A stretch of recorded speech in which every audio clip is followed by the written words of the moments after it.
ইসলামী যুব আন্দোলন বাংলাদেশ ঝালকাঠি জেলা শাখা কর্তৃক আয়োজিত আজকে যুব সম্মেলনের সম্মানিত সভাপতি শ্রদ্ধাভাজন ওলামায়ে কেরাম, রাজনৈতিক নেতৃবৃন্দ, শিক্ষাবিদ, ইসলাম প্রিয় দেশপ্রেমী ভাইয়েরা আমার, আল্লাহ পাকের শুকর, দীর্ঘদিন পর্যন্ত অনবরত বৃষ্টি চলতেছিল। আল্লাহ পাক আজকে আবহাওয়াকে সুস্থ রেখেছেন, সুন্দর রেখেছেন। এই জন্য সবাই আল্লাহ শুকরিয়া আদায় করবে, আলহামদুলিল্লাহ। এরপর আল্লাহ পাক ভালো একটা মাজলিসে নিয়ে আসছেন। আপনারা কেন এসছেন এখানে জানেন?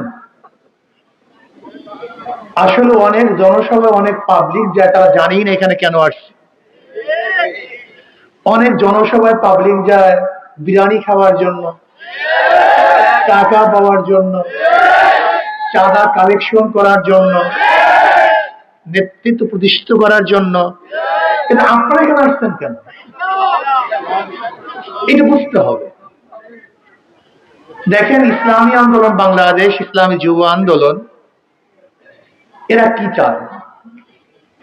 এরা চায় আল্লাহর জমিনে আল্লাহর হুকুমত প্রতিষ্ঠিতের মাধ্যমে মানুষের কল্যাণ চায়, মানুষের শান্তি চায়, মানুষের মুক্তি চায়, বৈষম্য দূর করতে চায়। ব্রিটিশ হটাও আন্দোলনের পিছনে ওই একই দাবি ছিল, বৈষম্য দূর, জুলুম থাকবে না, অত্যাচার অবিচার থাকবে না। পাকিস্তান করার পিছনে একই স্লোগান ছিল, আমরা নিরাপত্তা চাই, আমরা স্বাধীন হতে চাই।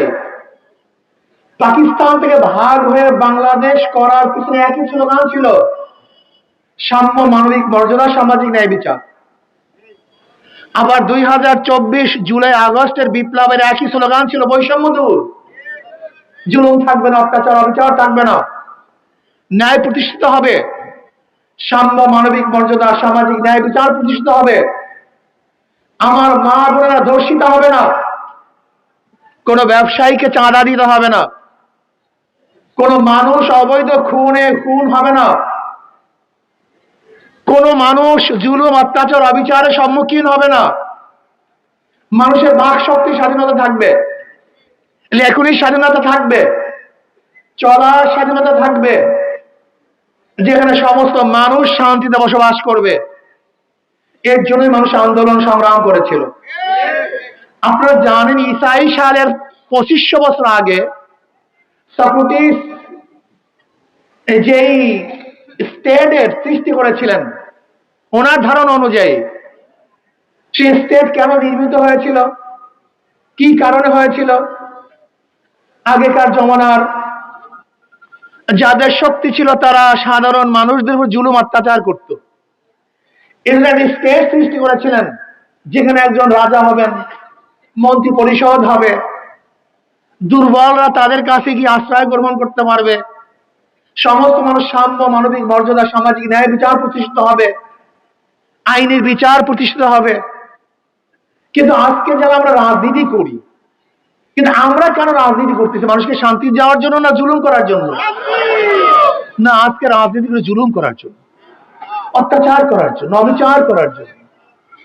দেখেন, আজকে বিএনপির রাজনীতি নিয়ে আমি নিজে মাঝে মাঝে নিজে একা একা হাসি।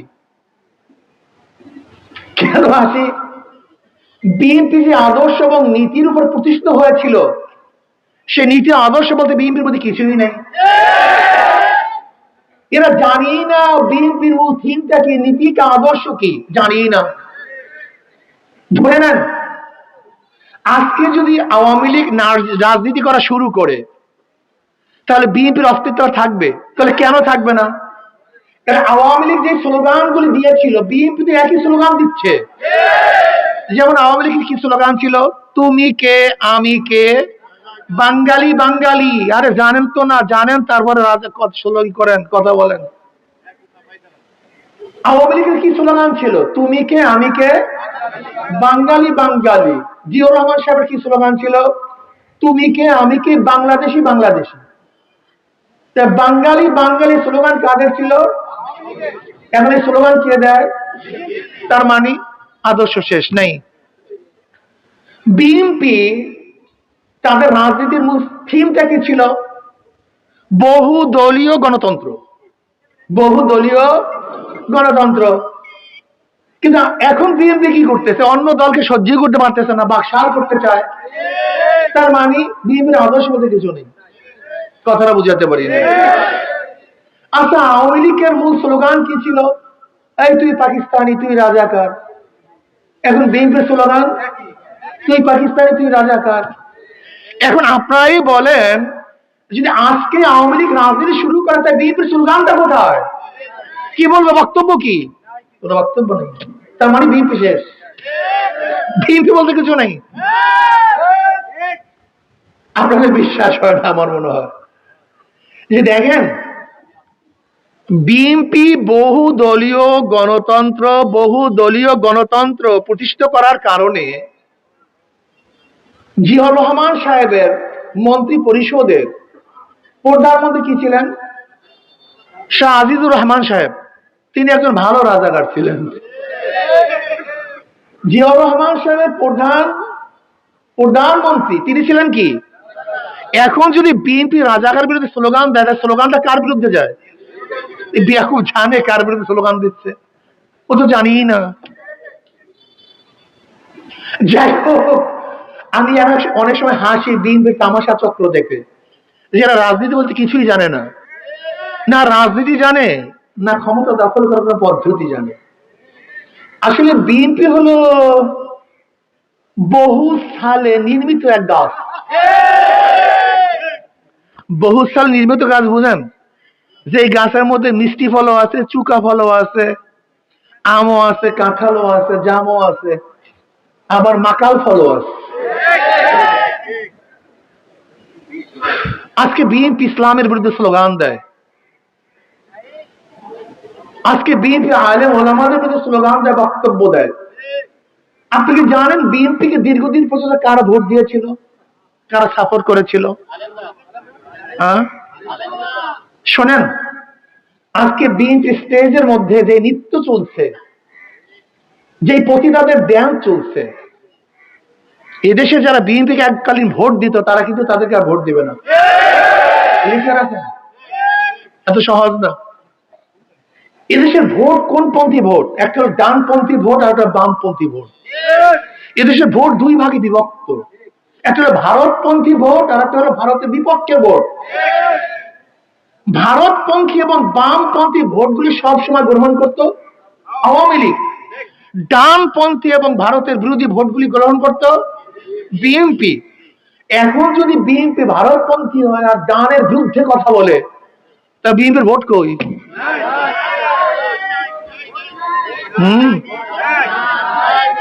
বলতে পারবো অনেক লোক দেখি, অনেক লোককে সাপোর্ট করতে দেখি, এরা হলো উড়ে জুড়ে বাঙালি। এরা রাজনীতি র বুঝে না। আমি তো দেখতেছি বিএনপির সমস্ত নিচের ছিদ্র সব শেষ, এখন ডোবা বাকি। যতটুকু সময় লাগে, দেখেন একটা জাহাজ ছিদ্র হওয়ার পরে ডুবতে একটু সময় লাগে, ঠিক একই অবস্থা আমি বিএনপিকে দেখতেছি। আজকে বিএনপি মাশায়েখদের বিরুদ্ধে যে স্লোগান দিয়েছে, নেশা খায় মিথ্যা বলে পীর সাহেব চর্ম নেই, মিথ্যা বলে নেশা খায় পীর সাহেব চর্ম নেই। আপনি কি ভেবেছেন এটা চর্মরায় শুধু যারা ভক্ত তাদের কলিজায় ব্যথা লেগেছে? এটা ভাবছেন নাকি? আমাকে যখন আওয়ামী লীগ আঘাত করেছিল, আপনার ভাবছেন যে চরমরায় যারা ভক্ত তাদের কলিজার মধ্যে ব্যথা লেগেছে? আল্লাহর কসম করে বলে, আমাকে হাজারো হাজারো মানুষ বলেছে যারা আমাদের ভক্ত না, আমাদেরকে পছন্দ করে না, এবং হাজারো মানুষ আমাকে বলেছে হুজুর আপনাকে আঘাত করার পরে আমার চোখে থেকে পানি পড়ছে। আমি আল্লাহর কাছে দোয়া করেছিলাম, আল্লাহ জালেমদেরকে তুমি হেদায়েত দাও, তাহলে ধ্বংস করে দাও। এক দুইজন না।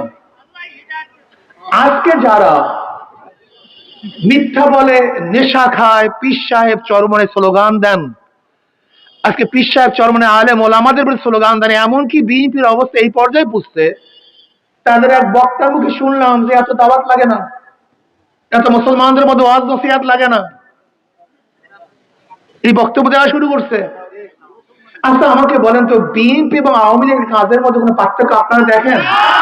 আমি তো দেখি না ভাই। বিএনপি এবং আওয়ামী লীগের বক্তব্যের মধ্যে কোনো পার্থক্য আপনারা দেখেন? আমি তো দেখি না। আপনারা দেখছেন কি আমি জানি না, ভুল হলে বলতে পারেন আমাকে। আজকে তারা সমালোচনা সহ্যই করতে পারে না। তারা সমালোচনা অথচ গণতন্ত্রের চিন্তাই হলো বিরোধী দল ব্যতীত কোনো সংসদ হয় না। গণতন্ত্রের সংসদ বিরোধী দল ছাড়া হতেই পারবে না, এটা হবে না। অথচ বিরোধী দলের কাজটা কি?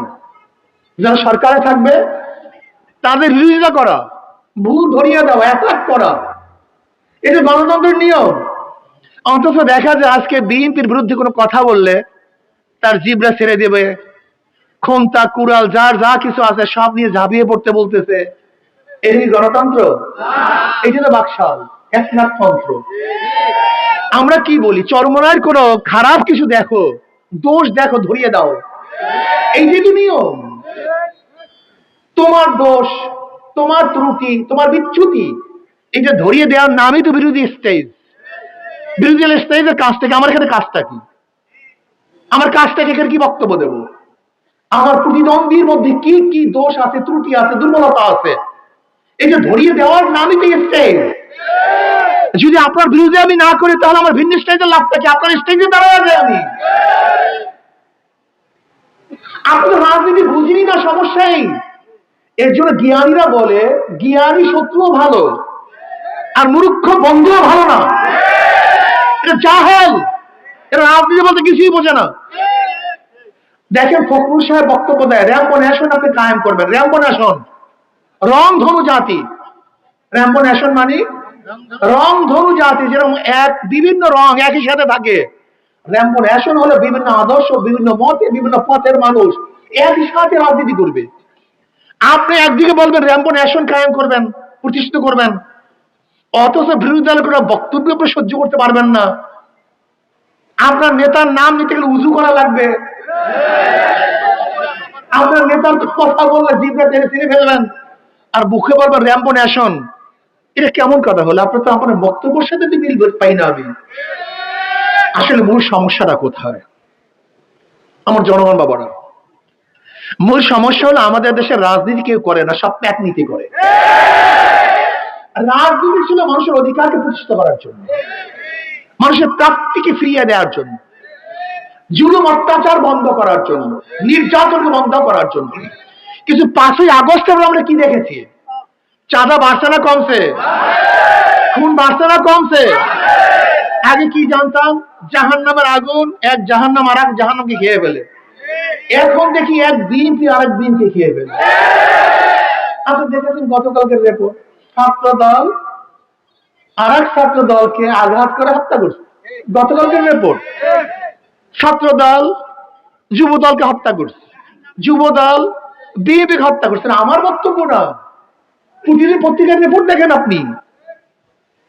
আজকে চাঁদা না দেওয়ার কারণে মা সামনের থেকে যুবককে তুলে হত্যা করা হচ্ছে।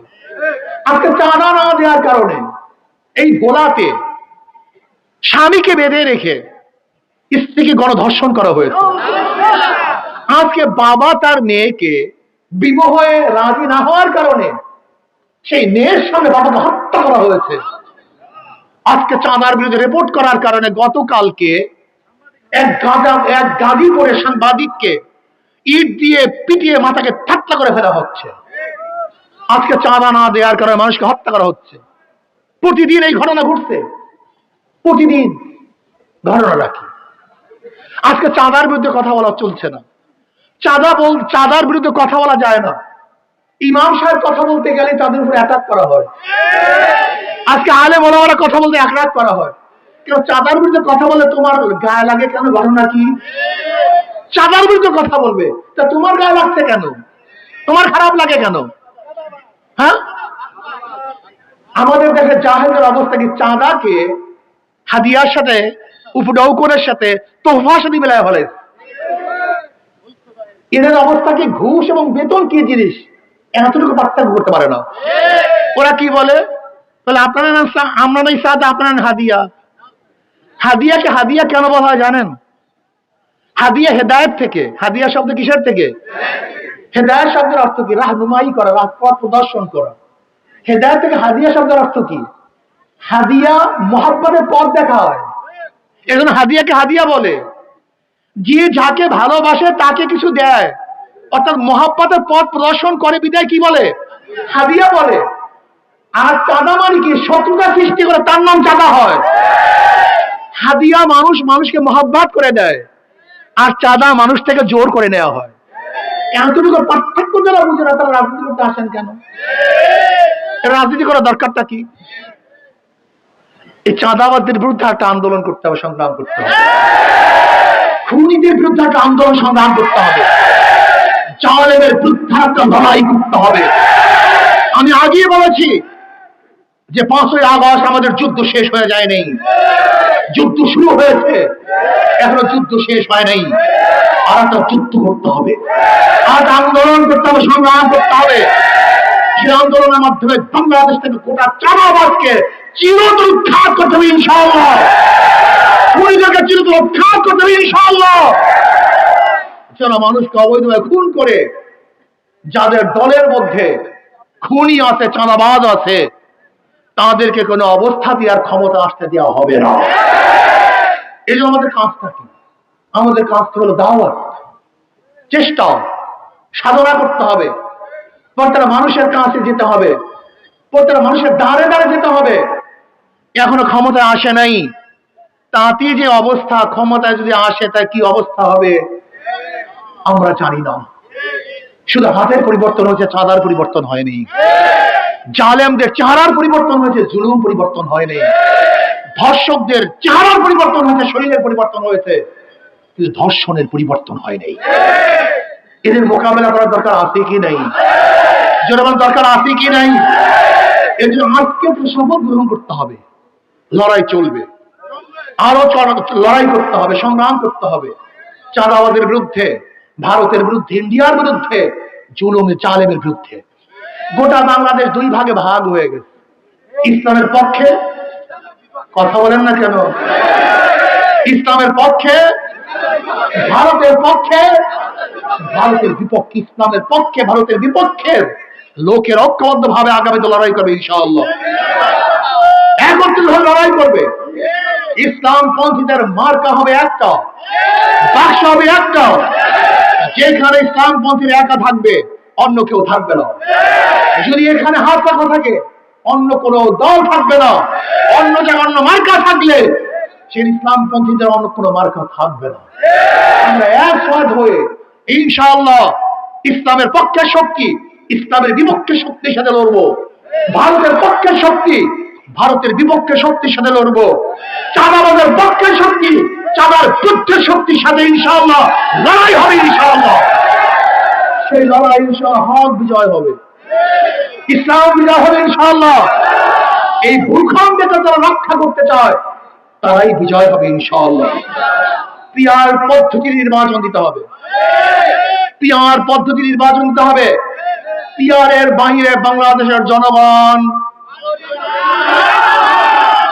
দেখছেন, আপনারাই বলছেন জনগণ পিয়ার পদ্ধতি নির্বাচন চাই, দিতে হবে ইনশাআল্লাহ।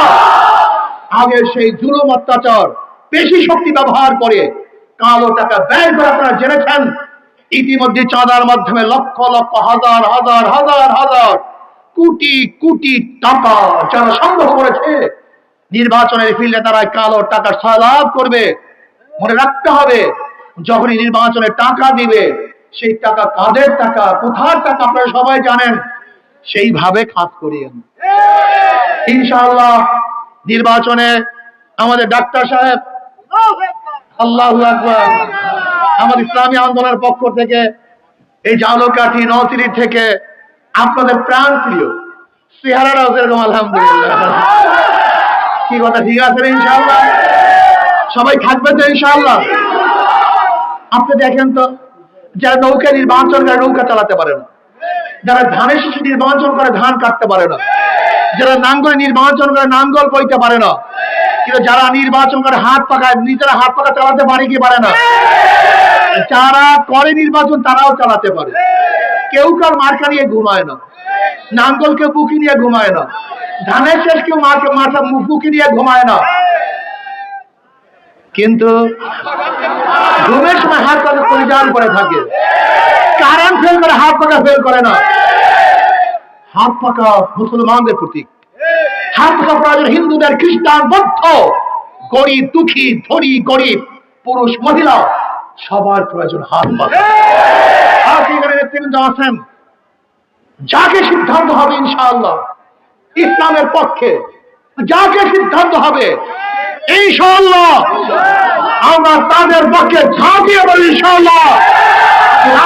ইনশাআল্লাহ আজকে হাত পানাপুর থেকে ডাক্তার সাহেব নির্বাচনে এখানে ইসলামী আন্দোলনের পক্ষে দেওয়া হয়েছে।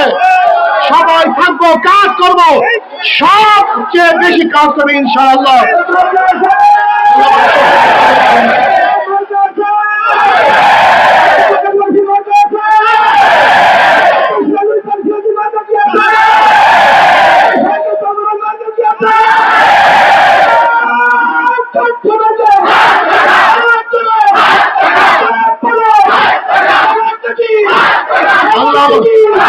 আল্লাহ আমাদের সবাইকে কবুল করে নেন। আল্লাহ আমাদের সবাইকে কবুল করে নেন। আজকে বাংলাদেশে সব ইসলামপন্থীরা যেভাবে ঐক্য হচ্ছে, যে আমরা এইভাবে ঐক্যবদ্ধ থাকতে পারি, তাহলে ইনশাআল্লাহ জালেমরা আমাদের সাথে টিকতে পারবে না। নাসরুম মিনাল্লাহি ওয়া ফাতহুন করিম। আল্লাহুম্মা